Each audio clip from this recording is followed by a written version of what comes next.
If you have an old defined benefit pension, or final salary scheme as they're also known, you may be thinking about transferring it to a personal pension arrangement such as a SIPP.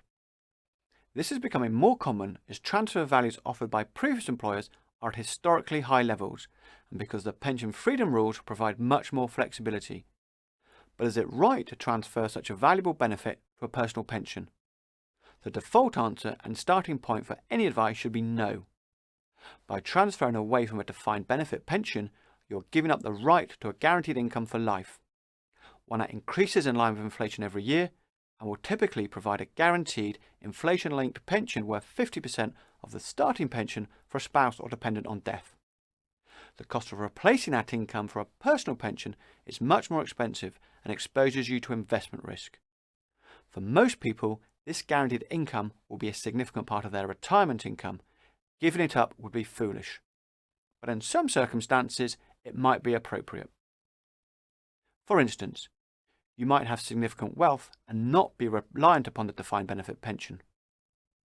Or you might expect to work in retirement, so don't need the income immediately and don't want to pay too much tax. Alternatively, the ability to vary your taxable income may be important.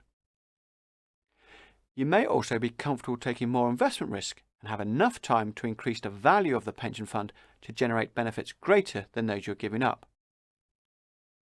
You may wish to have the pension fund passed down to children on your death rather than cease on the death of you or your spouse.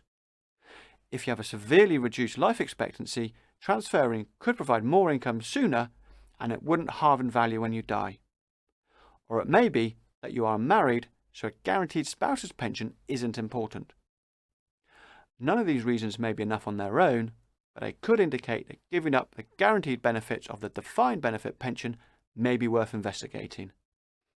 This is one of the most complex areas of retirement income planning. You certainly shouldn't do anything without getting advice from a highly qualified and experienced expert. For most people, staying put is definitely the best advice.